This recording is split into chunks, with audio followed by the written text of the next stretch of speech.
Memphis is the home of the blues, rock and roll, and Earle Farrell. From the Collierville Square to the mighty Mississippi, the Earle Farrell for Memphis show is all about good things that happen across the Bluff City and the people who make Memphis cool. The Earle Farrell for Memphis show is made possible by our title sponsor, Southern Security Federal Credit Union, and by Kathy Thurman Edwards, State Farm Insurance. Plus, Diane Kimbrough, Lady Di, your insurance PI. Also by Dive Shop and Dive Ventures nationwide. Jim Karras Chevrolet with George Gully. Napa Cafe Memphis and Glenda Hastings. Phoenix Unequaled Home Entertainment. For Memphis Magazine. The Live at the Garden Concert Series. And the Orpheum Theater Group Memphis. Thank you to all the sponsors for making this possible. And now, coming to you from Lansky Brothers, Clothier to the King. Memphis is the home of the... Hey, we're here. That's the way we like it. We improvise every single day, and when the improvising doesn't work, we switch. That's right. We got a great show for you lined up today here live from Lansky's, Clothier to the King. Ron, Olson, and Karen Perrin usually are together in the morning. You were together this morning. That's Yes, right. we were. Usually this is where the crowd goes wild. And they are.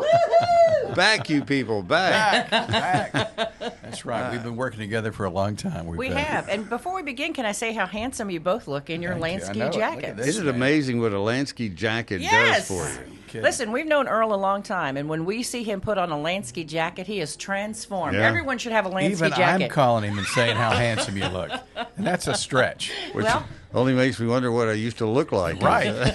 Wow. Pretty dull. This thing I'm wearing is from the Ed Sullivan Show. Exact copy of it, yes. It is absolutely. I'm not a plaid guy, but suddenly I'm like, hey, I got something going on here. And you would have looked a little better in that jacket that was a size smaller than that, but we couldn't get that one buttoned. Too many biscuits, Earl. You got to back off the biscuits. many but biscuits. This looks great. It's It real does. comfortable, so it's And cool. I like on camera, you look super in Yep. it. Let's see, yeah.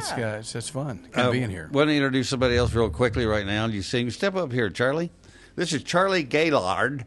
I'm trying to say it with an Australian accent, but I'm not doing well at it. Ron does a horrible Australian Oh, he's I'm not even even going to try. Even worse. Charlie, tell us what you're doing in Memphis and what you're doing at Lansky's here. Well, we travelled down on Saturday to come to the Tupelo Elvis Festival. Wow. And I'm going to be performing there, competing and doing a bunch of stuff. And you're 16, right? 16. Wow. Yeah. Wow. So it's going to be a lot of fun. And we come a few days early so I can come to Memphis and experience the whole thing, going to Graceland and everything like that. Pretty amazing so far. Oh, yeah. Yeah. All right, before you go any further, I got to hear you sing something. Can you do a Oh, little? boy. Just a little You're putting shot. him on the spot. Just a little shot. Just a little shot of "Love Me Tender" or something like that. All right. Whatever your favorite is. Or teddy bear. Anything. I'll sing Love Me Tender. Okay. Love me tender. You win. Yes, you do. All right, keep going. That sounds great. Go ahead. Never let me go, for my darling, I love you, and I always will. Very good. Nice job. Stop it. And what was it like walking into Lansky's? Oh, it was fantastic. See, I've bought stuff from Lansky's before, but obviously you get it shipped to Australia. To see all this stuff In one place. compiled in one place is Yeah. just fantastic. Yeah, I love it. It's fantastic here. When you do your rendition of Elvis, are you a young Elvis, obviously, but do you dress the way he did in the 50s? Yeah, so a lot of the baggier sort of suits and all that sort of thing. I'm not quite old enough to grow the sideburns and wear the leather suits and all Well, that. you look great when you walked in. I went, hey, I said, Elvis is here. Hey, what? Elvis is here. wait a minute, something's happening here. Something's happening. That'd be fun. If I were you, I'd just go around town and just act like, what are you talking about? Just think walk I in a look like bar, Elvis? sit down and say, me? I never thought about it. Well, are you looking at me? Are Yeah. you looking at me? You do a double take the first time I I said, know. what is going on? It's Oh, great. really? Yeah, Yes. absolutely. Well, because I thanks, saw guys. Hal walking in with you, and he tried on a jacket right here, and I said, you know, that guy kind of looks like you know who. He Oh, does. that's always great to hear. So yeah. has the show already happened in Tupelo, or is that coming up? No, so we're traveling there tomorrow, Okay. And I'll be there from Wednesday to Sunday performing Awesome. and all that sort of Good. thing. So, That's yeah. good. Cool, man. You got a bright future in front of you. Well, thank we're you. glad we were set up and you were still here because I said, let's get him on. I said, this kid's great, man. And we got all of our picture taken with him. Yes. Yeah. So, well, good luck to you. Enjoy your time here in Memphis. Yeah. And your granddad's here with you. And man. you'll have a Appreciate it. wonderful time. Yes. And if you get in any trouble, call me. I got people I know at the sheriff's office. So what? Before you leave, you got to tell Earle. Give him a thank you very much if you can. Can you give him? Thank you very much, Earle. Very good. Very. Thanks, guys. Thank you. Thank you. Thanks for having me on. Thank Thank you, you very Charlie. much. Thank you Thanks, guys. You're right. He is the winner. I know. Hey, Kathy, debug him and make sure that's turned off so we don't have any errant audio. That's right. Ah, man. That He kid's could be amazing, telling some man. Elvis stories. I know. That's It's good. great. Isn't he great? Yeah. Because listen, that's a real test. Just being on a mic with no accompaniment. He's got a great voice. Yeah. Speaking of Elvis stories, you ready for a good one? Oh, here we go. Here I'm we just go. going to kick Just on kick back back. and listen. Wait, do you want me to stop you? I've heard this before. No, you've heard it before. You and I have heard it before, but others probably I've been have around not, Earle Jimmy. so long. I've told him. I said, when I start telling stories and you've heard them before, please cut me off about 5 words in. But You don't like when I cut you off. I do not. When I do you not told a story appreciate I've them. heard. But the Elvis story, it was pretty amazing. I was on the radio the day that he died in Memphis, and I was working at FM 100 doing afternoons. Excuse me, and it was so funny because I'm getting choked up. The hotline in the control room rang. It's a friend of mine. He was hollering at the top of his lungs. He was screaming in the phone, like, "What's going on? Calm down." He goes, "Well, I'm at Baptist." And they just wheeled in Elvis Presley, and he's dead. And I'm like, are you kidding me? What? And he said, yep. And I said, oh, my God. So I'm in the control room myself. I hang the phone up. And then a news guy, Steve Thomas, comes running down the hall, white as a ghost, and saying, Elvis Presley's dead. And I'm like, get on the mic. Boom, let's go. So basically, we broke the news to the world that Elvis Presley had passed away. And it was an incredible day for the next 24 hours. You can imagine, no social media, no cell phones, and the FM 100 was right in the middle of it all. And so people were calling from Australia, from all over the world, wanting to know what happened. What can you tell us? What's the scene like there? And I still to this day think that's probably one of the craziest moments I've ever had in my life on the radio. And it's right there with the 9/11 thing when we were on the air when that happened too. So Where were you, Karen? I think I had gotten home from school, and I may have heard Mason Granger break the news, or whoever did on Channel 5. Mason Granger. It could have been. breaking news. right, But right. I mean, I think it was just a big shock. My dad was a huge Elvis fan, and so it was a big deal at our house. Well, that was a big deal everywhere. I was in Texas, the TV station there, walking across the newsroom, and they said it's clearing the UPI AP wires back when you had the old teletype. Oh, yeah, gun. sure. And somebody walked out of the teletype room and said, "You're not going to believe this. Elvis is dead." I said, Right. You got to be kidding me. The guy's like 40 years old. I know he's 42. He's I mean, what are you 42. talking about? And we hadn't heard anything about him being sick or anything else No. because nobody talked to him. And they just thought he was overweight. They didn't think he was, like getting ready to die. And Sidney Mendelson and I, the day of the funeral, drove out there in the middle. He met thousands and thousands and thousands of people everywhere. So we decided to kind of invade the place. And I'll never forget, Gene Barksdale, that was the sheriff at the time, Smiling Gene, was standing on top of the gate on the little corner part there. And he looked down at me and Sidney and said, "Tell those two guys to come on in." Oh. So we go in. We're in there. We're like number 15 in line to go see the body lying in state. And so it was like all the magazines, every network, all that. So we went up there, and he was laid out in the gate, the very front door there at the mansion. And it was a kind of thing you look at. So we turned around and walked back down, and it's like you're looking at something, but you can't absorb it. So I told Sidney, let's go back through again. So we jumped back in line so we could be a little more observant and see, because people want to know what's he wearing, his rings and all that.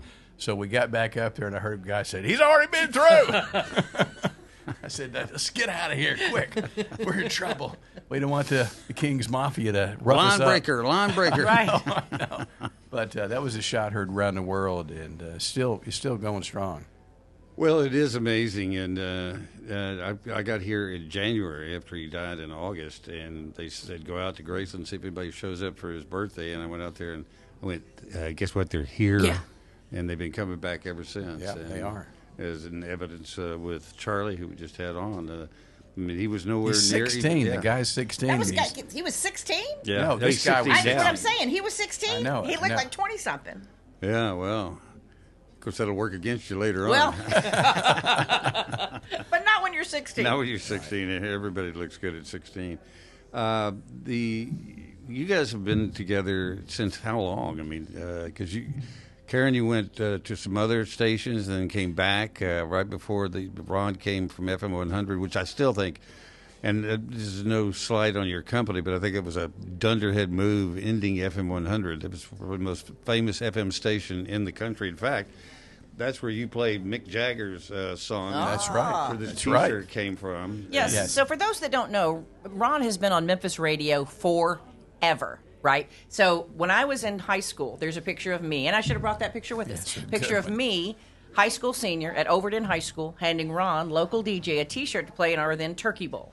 So that's how long Ron has been on the air. And then I joined Ron and Steve at FM 100. But can I say one thing before you go? Yes. She came on to me. I pretty did not. strong. I did not. I Neither said, of hey, us. You're 12 years old. You're a Ron. high school senior. Lay off, okay? So I'm a neither man. of us remembered it, but I started working with them at FM 100 after they've been on the morning show together for a couple of months, and we all then started doing the morning show together in like '94 maybe. And it was when I was planning a reunion. I opened my yearbook and I said, "You're not going to believe the picture I found in here." No, That's I funny. did not come on to him. Right, no, she did. But he was on FM 100 forever. I joined. We bounced around some different places. He always at FM 100. And then it was 2018 that we rejoined together at 104.5 The River. Right. And you've had a huge success there. I mean, FM 100 no longer exists now. Right. And you guys are absolutely killing it in the mornings. And people love you as much as they ever have. And I think more so than ever before, people are looking for stability, normalcy, familiar voices, and stories. Right. They've all heard them before, Ron, and Correct. they like them. You know Right. what? They want them to keep coming. Right. So that's what happens, and we get along great. And I don't know how to describe the relationship. But Karen's one of my best friends, just like Earle Farrell. Right. And Well, we're best friends in the morning because I call just about every He morning. does. All right. three of us are great friends in the morning. In fact, Rob, you got some pictures. Let's roll some photographs of him in just different settings. But Oh, boy. what you don't know is when I call, or they'll call me back because they're not in a break, but they get on a break, and I hear what's really going on in the room, and I'm going. I said this part should be on the air. Right. I said it's better than Seinfeld. It's better than any other show going out there because it's almost like an older married couple are going, I'm going to say this, and I'm not going to hurt your feelings. That was really a stupid thing to say a minute ago. and then the other one says, yeah, you think that was stupid? Listen to this. And I said, and I'm not sitting there laughing. it's fun. And It so really is. And we have the two of us explain the 7-foot rule.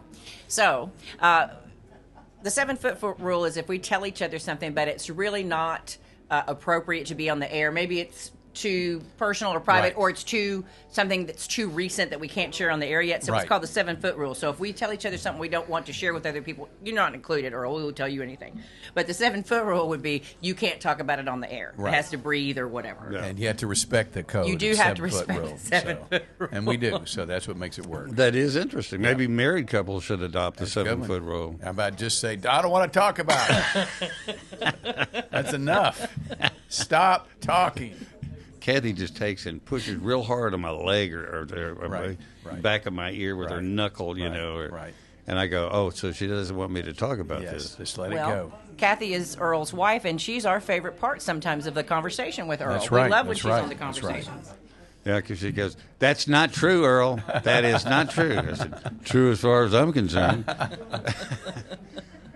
The radio, just like everything else, has changed over the years. Right. And from when you first started, Ron, and when you first came on with the guys, because you really were there at FM 100 during its absolute power years. Yes. Yeah, it was amazing. When I first started there, we actually played records. Now, I'm trying to explain to some people what a record is. It's a big thing. They're like making a this. comeback. They are. They are. Vinyl's hot right now. But we actually did. So we had a staff on the air, a large staff that worked around the clock, you know. But we played records, and then eventually, we started carting things up. So it was like an 8-track thing. We had recorded things. then it went to CDs, and then it went to Modern Science. But can you imagine going to the show, going in there and actually queuing up records, and this one starts, and this one stops, and that kind There was of an thing. art to it. It was. It really was. Well, I remember you guys were always giving things away, and the FM 100 bumper sticker was on everybody's car because you used to get up and go drive around and pull people over. Try that now, you'd be shot. Oh, yeah. Can I know. tell you a story about, I'm from Memphis. I grew up here in Memphis, and this is a little similar but not similar. Remember when WHBQ had their big bumper sticker campaign, and they had the banana and the hot sauce? This is a great one. As a child, it was the greatest excitement of my life when Banana Nan and the Banana Van pulled me over and gave me just stupid prizes. But I was so excited as a kid. So I hope that we've been able to share some of that excitement with other people over the years. But I was like, it was so cool to win things. It was. When I was at K97, went down there in '79, and it was there for about 4 years. But we had a big sticker campaign too. It was huge. And I think you would get either $97. Or something, or $970 or 97 cents, and so everybody had to have a sticker on the car. So we drive all over town. Eventually, as soon as the van left the parking lot, people were following you. Yeah, of course. They're hollering, "I got the sticker!" I'm next in line. I said, "Well, I'll pull you over, but I got to get a good promo out of this." So. That was fun. That's when radio was really, really good, and it's good now. But back then it was more active. There was more competition in town. Look at the number of people that worked at 1960 Union Avenue. Man. Yeah. That whole parking lot was jammed. You couldn't get another car in there. I drive by there now, and there's like 8 cars. I think Ron brings up a good point when he says we were the social media. Radio was social media because if school was out, you went to TV or radio to find out if you were going to be out of school when it was snowing. Yeah. We were where you got all the information, and yet we are still a great access point for local information, even in this world of technology. And that's what people need to remember, to listen local when they're shopping local. That's exactly right. Well, they still tune in the mornings because they always know if something's happening, you guys are going to tell them about it. Right. And you have all these people that call you daily and say, "Hey, I just heard this. This just happened over on the expressway," and you guys put the word out and you entertain. I think that's what people. That's it. And we do no politics. We stay out of the politics. And if you want that, there's a million places you can go and get it. So we want to stay out of it completely. And just I don't care who you're voting for. Didn't you tell Steve Connolly to take over that department? I did. Steve, you're in charge of politics. Good luck. Right. So we just try to, put the spotlight on fun things, be a positive vibe, cheerleaders for the city, and there's good and bad, but we try to, pull out the shiny stuff and talk about it. Speaking of Steve, though, he came here to work for Tanner before he went to work at FM 100, correct? Right. I've heard that story before, too. Stop me if I tell the good part. Yes, he did. That's how he got here. We've been friends a long time, so we know all the stories. But Pat Register was on the show a couple of weeks ago. That's how he came to Memphis and went also to work Tanner? for Tanner. Wow. I had not heard that. That's interesting. You listen to this show, you Learn. get some new material. Listen and learn I with like Earle that. Farrell. Put that on a shirt. I love that. That's pretty cool, then. So what else is you showed the Mick Jagger thing a while ago. I want to tell you a quick synopsis How of that. did that happen? It's real simple. Back in 77, 78, I think, Rolling Stones had a big tour. They already announced their Some Girls album had just come out, and the first single was called Miss You. And the record rep was telling me, he said, remember in the old days in radio when the DJ would get on the air and play a song 4, 5, 6, 7 times or whatever, and you just keep playing it. So I thought, you know what, that's kind of cool. I haven't done it in a while. So he said, this Rolling Stones song is out, and it's not getting any attention. It's just kind of laying there. So I said, we got an idea. So we got on the air, and I played it about 6 or 7 times in a row, kept talking about the Stones. Finally, the PD came in and kind of basically suspended me. He took over the show, and I go home, but I live 100 feet behind the station. It didn't take him long. Which is a whole nother set of stories. Yes. So anyway, I called the station, and he says, all right, I want to get back on. He says, all right. He said, I'll tell you what you do. If you really like the Rolling Stones, if you can get 500 signatures on a petition that say to let Ron Olson back on the air, either do that or get Mick Jagger to call. And I said, well, I don't think Mick Jagger's going to call, but I'll tell you what, I got a way to get 500 signatures. So without even clearing this with the record company, I said, the next 500 people that come to the station, I'm going to give you a brand new copy of the Rolling Stones album, which is crazy. Expensive, too. Yes, and crazy. And normally a record company would give a station 25 copies of a new album to give away. You know, give away albums all the time, but 500 without getting it checked with Atlantic Records. So, is this story going on too long? No, it's fine. We got time? I don't know what the time. Anyway, the payoff is that finally they sent the tapes, the little air checks of the session, to Atlantic Records, and they said, okay, we love it. It's great. Because the Stones love the controversy. So they were in Woodstock, New York, recording and practicing for their big tour. They took the tapes in, put them in the sound system, and played them at the studio for all the Stones to hear in Woodstock. And then, I got a phone call the next week. I was out of town, came back, got a call from the manager, Peter Rudge, who said, and they'd already told me he was calling and to record it. So, hello, Ron, this is Peter Rudge. I understand you got in a little trouble for the Rolling Stones. Well, we love you, man. He says, and because of that, well, the Rolling Stones are coming to Memphis on such and such a date, and the tickets go on sale right now. So we pre-recorded that. So there was mayhem the next day when we played it back because you had to go to Peaches or Pop Tunes to buy your ticket in person, right? Yeah, back in the day. It sold out in a matter of hours, a couple of hours, it sold out completely. And then the Stones called me back later when we get to town. We want to see you. Come back and visit with us. We have a present for you. So I go there, and they give me a gold record of Miss You. And then I get that famous picture. That's when you got the picture? That's when I got the picture. He walked in. There's a room, kind of a holding tank deck where people are drinking. I saw him, and I walked up to him. And right then is when I was telling him the story. He starts laughing because he remembers hearing the tape. Because I thought it might be BS, but he was legit about it. And then I go to the show. I walk in and sit down, and I'm at the concert. And then this couple comes walking by, and the girl, excuse me. The lady sits down, and I'm like, oh, my God, it's Tina Turner. Wow. So I'm sitting next to Tina Turner at the Rolling Stones concert. After seeing Furry Lewis was the opening act. He got hammered before the show. Furry Lewis. They had to bring him out in a chair. And then you're back there, and it's just one of the – I told my date then. I wasn't with Vicky then. I said, that's a pretty good date. It's a pretty good date. And the rest is history. And you've told me a number of stories over the years about just what it was like in those where I met you was at Fridays. I just moved here from Dallas, and it was on Thursday night at TGI Fridays. I go walk out and see this guy sitting at a little DJ booth in the middle of the floor. Right. I said, I need to know that guy because all the girls were coming up and talking to him. And I didn't know anybody. There's a lot of good stories that we can't tell about Fridays. If I could only remember them. I know. You could only remember. It was a wild time. It was great. But you reminded me on the way here, there used to be a joke at how many different morning show partners Ron has had. And Ron reminded me on the way here that you, Earle, were one of those morning show partners at one point in his long, storied career. Well, I followed the most notorious person that you worked with. McKeever? Yeah. And Ron said after him, I was like a fresh of breath air. McKeever was, I thought about the other night, and when I was thinking about it, that there was nobody like him anywhere in the world. He was Rick Dees' partner, and basically, Rick Dees is really talented, but if you got a guy that's got a strong laugh that laughs at everything you say, it just makes the show a little bit better. Yeah. And so that was crazy times with him, And McKeever's the guy that the notorious emergency exit routes from the city story.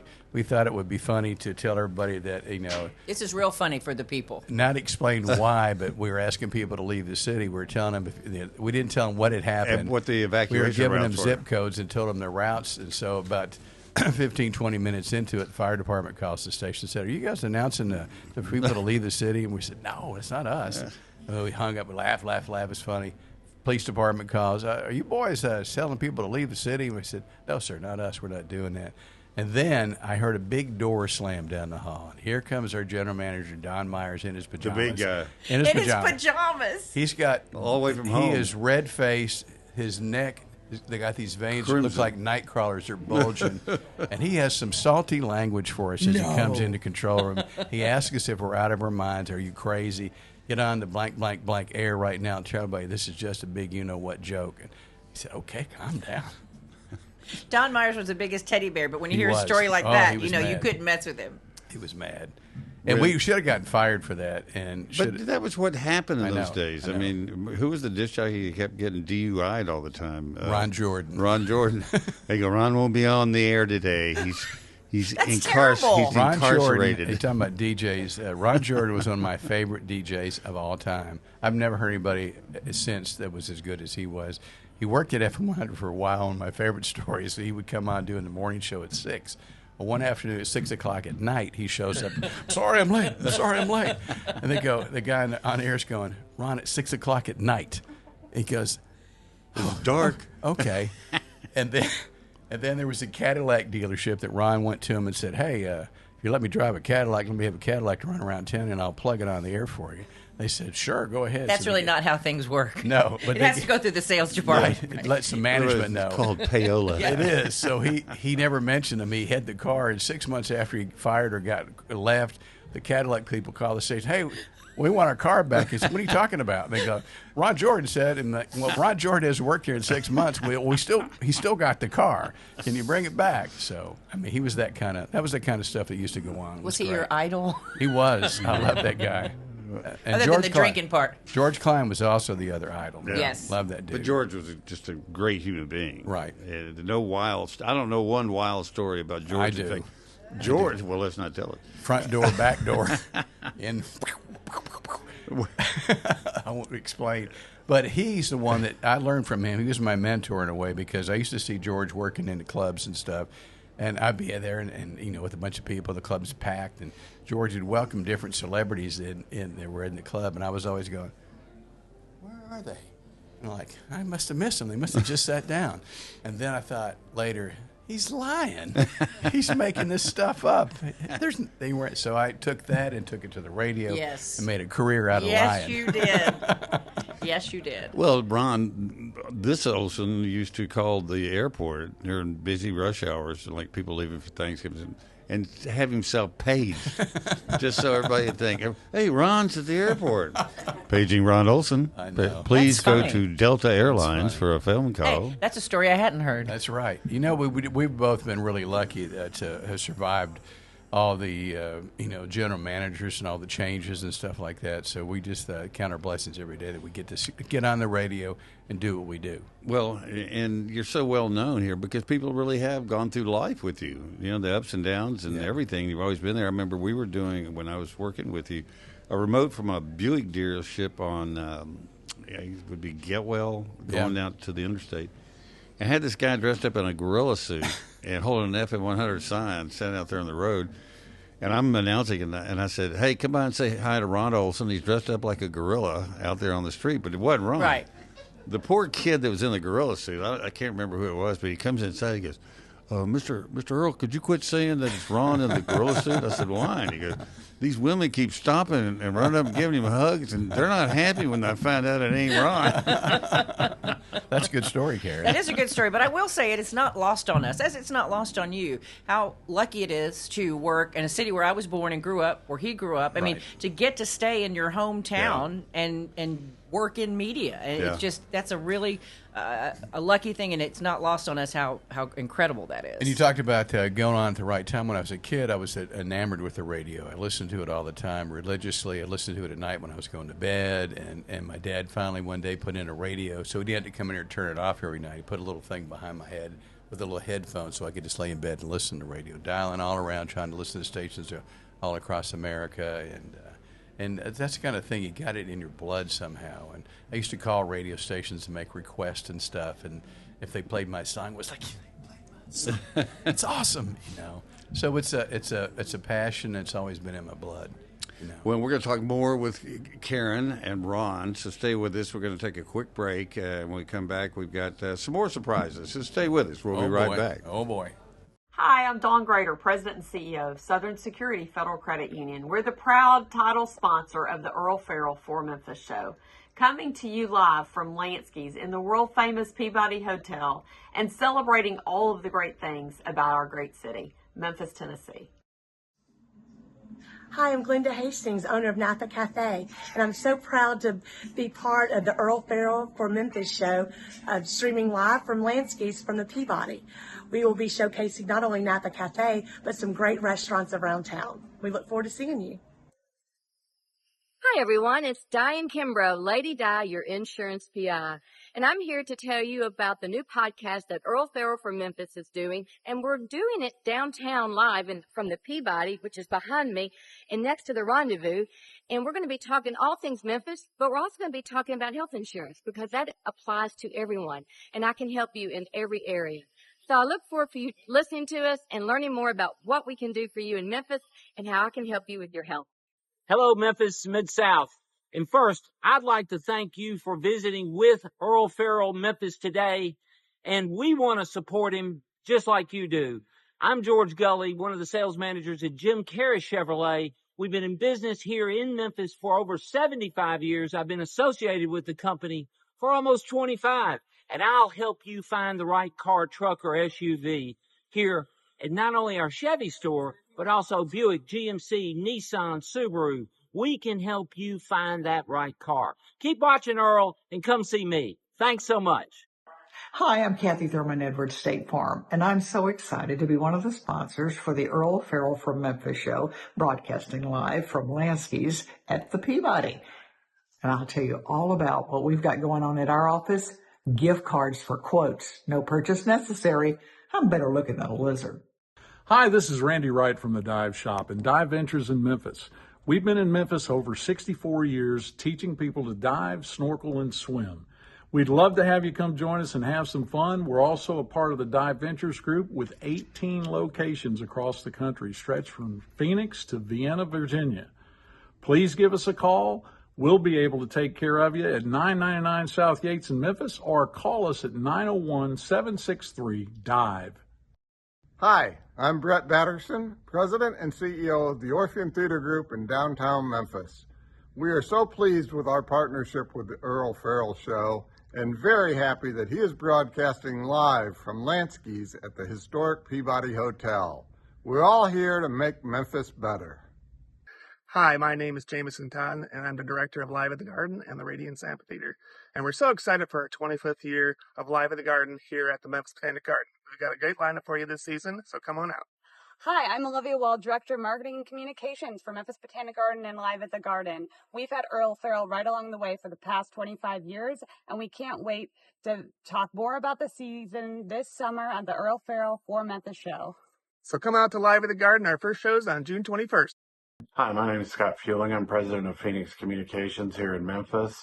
I'm really proud to support Earle Farrell's show, as is everybody else on the team. We love Memphis, and we love doing things to promote Memphis, and we can't wait for this to get started. And welcome back to Lansky's. We have Ron Olson, Karen Perrin, their partners in the morning, and their partners this afternoon. And we've been talking about a lot of old stories. I mentioned we were talking about George Klein earlier. Right. And Charlie, who you met earlier, his grandfather just showed me a picture of George and him. How old were you then? Well, it's in the women's store. Tell Kathy to stop talking. Kathy, stop talking. We can hear you. Kathy, we can hear you. Oh. You mean I got my mic on? Yeah. Come on over, Kathy. Oh, Kathy and Kathy. It's another Kathy. So glad. Hey. Kathy Thurman Edwards, ladies and Thurman, gentlemen. everybody. Hey, you. How are you? We thought it was the other Kathy talking. I heard my Kathy's voice, and I told her not to talk on that. I was trying to find me an Elvis, like leather kind of thing. Well, there's one right back around the corner. I know, but I'm just still looking. How are you? Thurman, doing good. This is Thurman. Kathy Thurman Edwards. I went to my high school reunion, and they still just call me Thurman. Thurman, I have no it. first name. You'll always be Thurman. Thurman. You were at FM 100, 790 back in the day. And on the countryside. On the countryside, but we were all in the same building. And so we were all around each other, and it was, I was saying earlier, the parking lot was always packed. And now you drive by there, and there's like 8 cars in the parking lot. Well, that was back. We lived there before we lived there. Yeah, we lived there. We worked there before they had the fence. I was thinking about that on the way down here. Right. Yeah. As I almost ran over somebody in the middle of the road. Kathy, your mic is up against you or something. So yeah, you're fine. Just right there. You were muffling it. Your bra's getting in the way. It's my brace. It's my necklace. Yeah, my husband gave me this. It's beautiful. Okay, it is beautiful. How much did it cost? I don't know. I got it in Bora Bora. Bora Bora, of course. What a great story. So your husband got it. You just picked it out, right? Yes. Yes. That's exactly right. Yeah, he picked it out. You know what I remember What when do you I was remember? at FM100? What? Am I here? Am I Yes. here? Can you Yeah. hear me? Yes.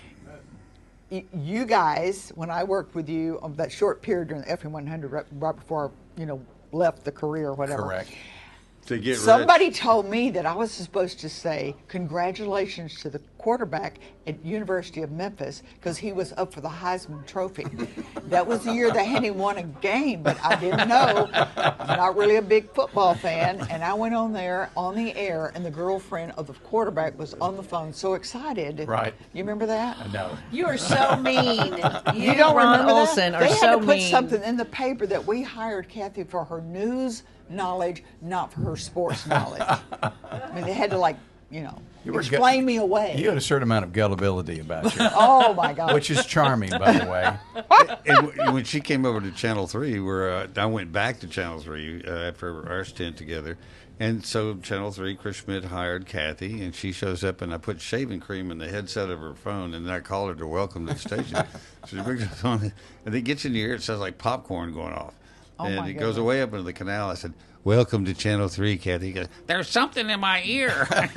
Well, now I know exactly why you got out of media. It's very Right. clear to us Yeah, all. really? I mean, it's very clear. You got to weigh this out. She left radio and started going to work for State Farm. I'm going to vote Kathy as the winner. Right, she is the winner. She is the winner. Which one of the rest of us has been to Bora Bora? Yeah. Oh, wait a minute. Okay. Also, African Safari. That was my favorite. Sorry you didn't go Wow. my route, but I'm still working. So what can I say? Well, Good it is. stuff. But aren't you glad you were in broadcasting? It's hard to anybody that's never been in it. It's hard to describe the kind of people that you meet while you're in. I know, and you know what? We were a little different kind of group because we were like a family. Yeah. I think. Yeah. Well, we're all the same age, and it wasn't like everybody from one station hung out together. Everybody in town was of that age at that time. I don't think Karen is. No, our age. but I listened to you all. When you were in the baby. When 790 was the country station, it was the king daddy of country across the country. She was on there with Coach Dana Kirk, and also Aunt Eloise, Aunt who Eloise. was like the biggest, hottest morning show in country radio ever. It was. And that was a golden time for you. It was great. Yeah, it really was. And I can remember they used to do those commercials, Right. And Dana Kirk was in it, and I'd jump out of a van. Not a good move. And anyway, I think I was Dana Kirk not would a come. good look. He would come into the station every day to do sports. Really? Every single day. That man was the most smartest promoter ever. And one of my favorite expressions from him when he was talking about somebody, he'd always say, "That's the slickest rat in the barn." Yeah, he would come in, and I would pull all the stories, the sports stories for him, so he didn't have to do anything. Right. But anyway, but look cute and adorable. And so I can remember going in to Mr. Osmondson. I said, do I have to get him coffee and pull his sports and everything for him? He went, "Do you know how much he makes us?" Okay, enough said. All right. Here's your sports. Here's your coffee, whatever. But no, he was fun. That was fun. The general managers we had down, he was like an old school guy out of a movie. I mean, he was just this, and it was just a young kid. The other manager we talked about earlier was Don Myers, and I went in there one day to talk to Don about trying to maybe set up a bonus program. And so I went in his office, he's behind this big desk, and I'm explaining how the bonus program works. If you have good ratings, then you get a little hit, right? He listened to my whole speech, and he says, "Olson, your bonus is your paycheck. Now get out." I got to remember that. Yes, remember that get one. out. Yeah. It's your pain check. Well, then when Calipari came, and I was working with Ron then, and he said, "Let's get that guy on here." Like where we used to have Dana Kirk. So we get a hold of his secretary or somebody, and said, "We'd like to talk to his people about doing a thing on the show." So they send these two goons over, and they're going, "So what's in it for the coach?" That's right. And we're going, "Well, he gets to be on radio with us." Right. "No, you don't understand. what's in it for the coach? Right. I went, Ron, I think they want money. He goes, we don't have any of that. When the Tigers were making this big run, they were like, I guess it was the Final Eight thing where they're really, and we're trying to get on. We're trying to be on top of the world. If you got to have Coach Calipari on, if you got a credit in the market, right? Yeah. So we'd call, leave message. He never called us back. Nothing. So I told Karen and Steve one day, I said, watch this. I'm going to get him on the phone. And for whatever we think about John Calipari, what he did was really pretty cool for us. So I called over there at the sports office, Tiger Basketball Sports, and I said, yeah, this is Digger Phillips. I need to talk to Cal. See you in there? Yes, sir. Hold on 1 second. Digger Phelps is who right. Notre Dame coach or whatever. Yeah, so big deal. So I called him Cal. So he comes running to the phone. Hey, and I said, hey, Coach, it's Ron Olson, Steve Conley, everybody. How you doing this morning? He was really mad. He says, I'm in a blank meeting. And I said, oh, well, listen, we wish you the best. We love you. We love you. You're the greatest. This is when he was leaving. Yeah, no, this is before that. And so, but then he had to go from anger to, okay, let's talk sports here and calm me down. But we tricked him on that. And it was But then he was kind enough to give us 3 different segments of things to say where he said, oh, it was a great win. We're so excited. Go Tigers, go. Oh, that was not the best game. We managed to win. He gave us 3 different things to say, and we could play in any game. Win, loss, mediocre game. Right. But that's all you're getting because there's nothing in it for the coach. Exactly. Then remember when he was in the process of cutting the deal with Kentucky, and they had him locked down at his home, and so he orders a pizza, gets in the pizza band and slips out away from there to go negotiate the deal, and everybody's going, we don't think he's here anymore. Oh my God. What could have happened to the coach? That's amazing. And I think he got that from Bill Morris, who snuck James Earle Ray out of the county jail in a sheriff's deputy's uniform. And Cal goes, I don't even need the uniform. I just carry the pizza box back to the car, get in, take off. That sounds like a great story. I want to hear more of that Yeah, from I Bill want to hear Morris. more about James Earle Ray. A story we haven't heard. That's a true story.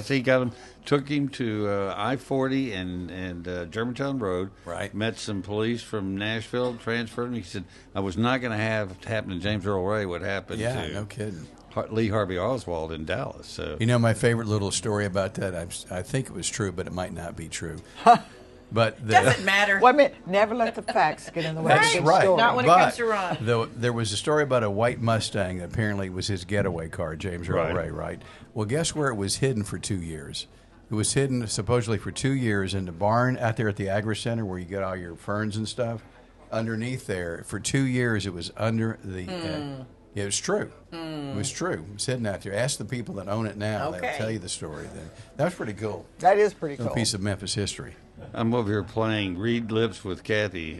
She's making more. Oh, yeah. I brought y'all something. I brought everybody I hope it's golf a balls. steak. Oh, Oh, I look. forgot about that. Aw, man, I'm get sorry. out of here, Kathy. Anyway, I got everybody a cup. All right. cool. I You love know, a no cup. big deal. But however, I love them.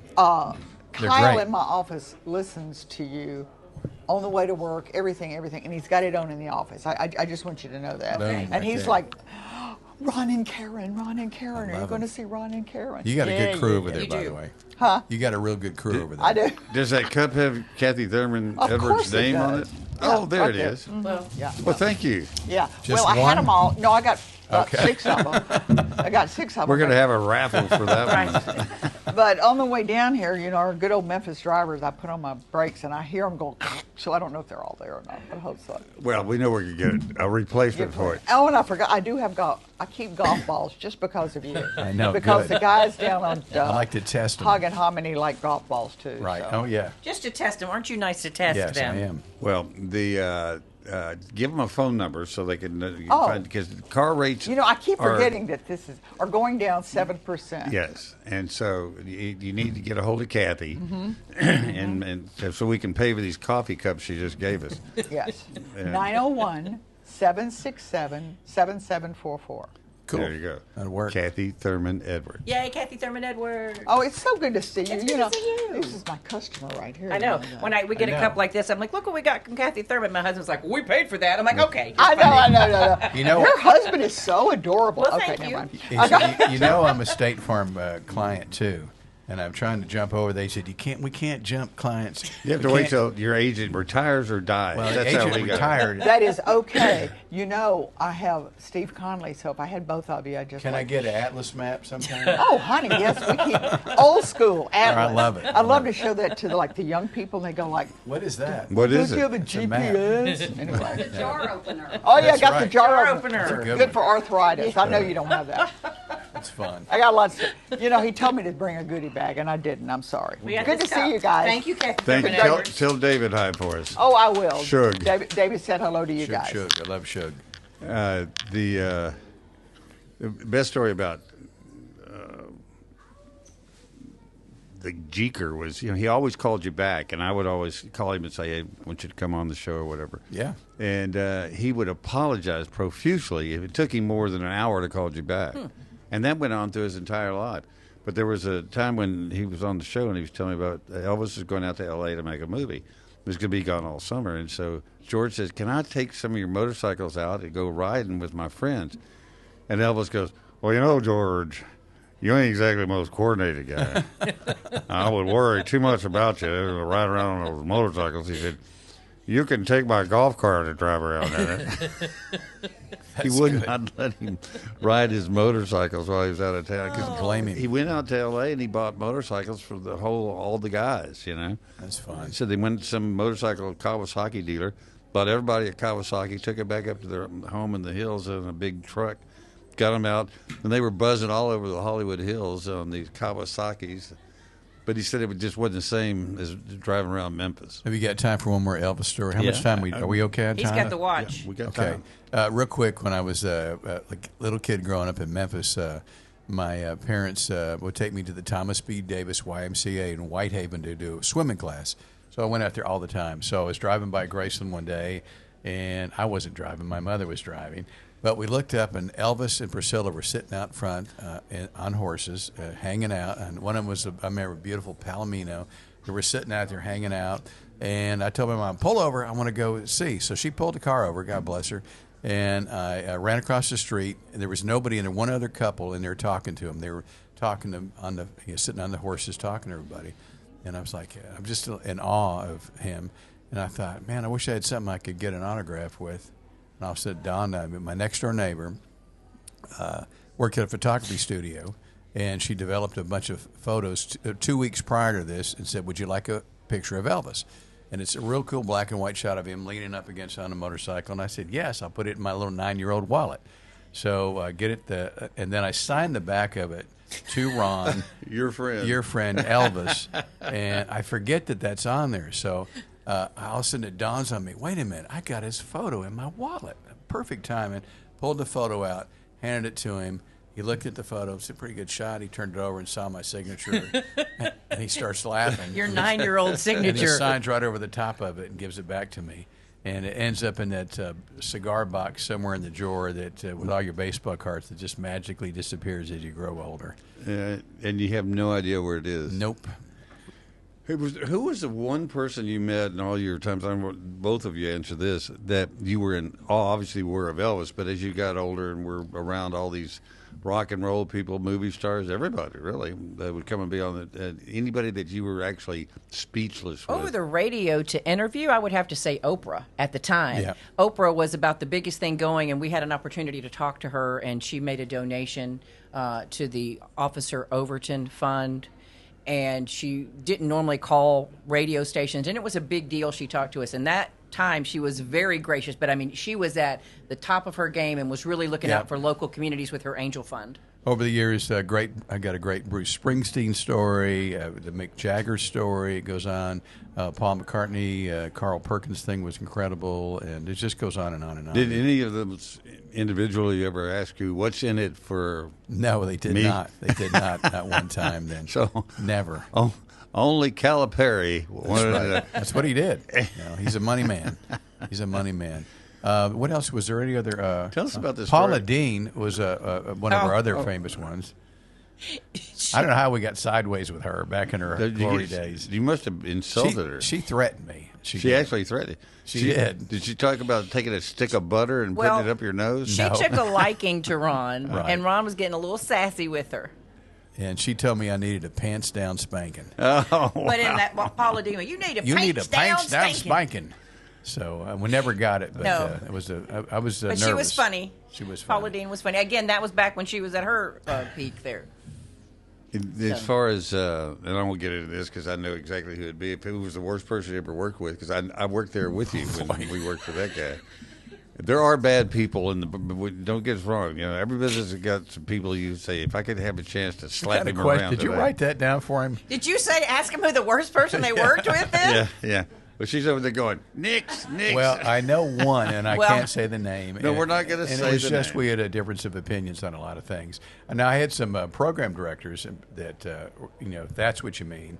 I had one who I would have choked out if I could.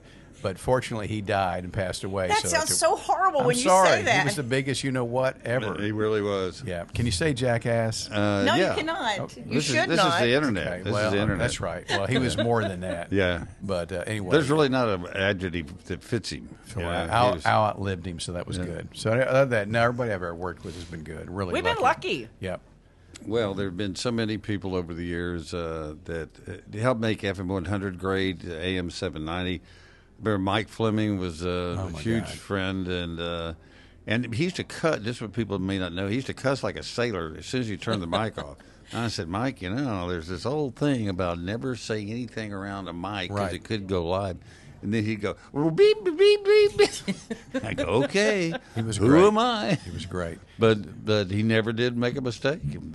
Somehow he knew. There was a lot of good competition back in the 80s and 90s and early 2000s with Rock 103, and we've had all sorts of stories with those guys. You guys had wars with Bad Dog. And Tim and Bab. But it was great. It was fun, They put up a billboard right across the street from 1960 Union Avenue advertising their thing. And I said, what are you going to do about it? I said, and this is well, they put on the billboard at Rock 103 in the morning and no Ron Olson. Yeah. I remember that. And I didn't even know you then, and that was funny. Diane Hampton and her little creativity. Yeah, she was a very smart lady. And I said, what are you going to do about that? And this is when I really knew Ron knew what he was doing. He said, you don't mention it. Because it only works if it makes you mad and you start talking about it, then there's a dialogue. Yeah, well, if you can get them to talk about you, that's even better. Yeah. They talked a lot about you. They did. And then I think the happiest day I ever saw you was when we found out that Tim, they were trying out some Harley-Davidson motorcycles in the parking lot behind when they were on Beale Street. He goes down and gets on one. They say, you know anything about motorcycles? Oh, yeah. Popped the clutch and he ran right into a brick wall. Oh, God. Oh, no. Oh, yeah, tore the bike all to pieces. And, and they said we thought he was dead because he knocked his fence down. Have we got enough time for a quick bad dog story? Yes, we do. I loved Cormac. Matter of fact, he won a talent contest down at Captain Bilbo's one time. And that's how he kind of got started in radio. And he was one of the best ever on the radio. There's no kidding. But we used to have these wars and stuff. So one day I'm driving down Poplar, and I paused to let a car onto the highway, and of all people, it was him. So he didn't know it was me, so I'd follow him to his house. And he lived over off of Yates somewhere, and I pull up, and he pulls in the driveway, and he gets concerned because there's somebody in his driveway. Who could this possibly be? And so he comes walking back, and as I was walking back, I look, their house is for sale, and they're having an open house on Sunday. I thought, boy, this is good material right here. So he walks back, goes, hey, when you bark at somebody and then you get face to face with them, you kind of, we're just having fun. I said, I know. So I said, anyway, good seeing you. I'm the guy that let you in, by the way. See you later. So I can't wait to get on the show tomorrow. So I told the story, and I said, all right, here's what I'm going to do. I'm going to offer a $500 reward to anybody that can bring me his toothbrush from his house. Oh, my gosh. And they're having an open house, and I'm going to make a map and put it downstairs in the lobby so you'll know exactly where he lives. Well, I was making all that up then. Well, his wife at the time got really PO'd and called Don Myers, the general manager, and said, this has got to stop.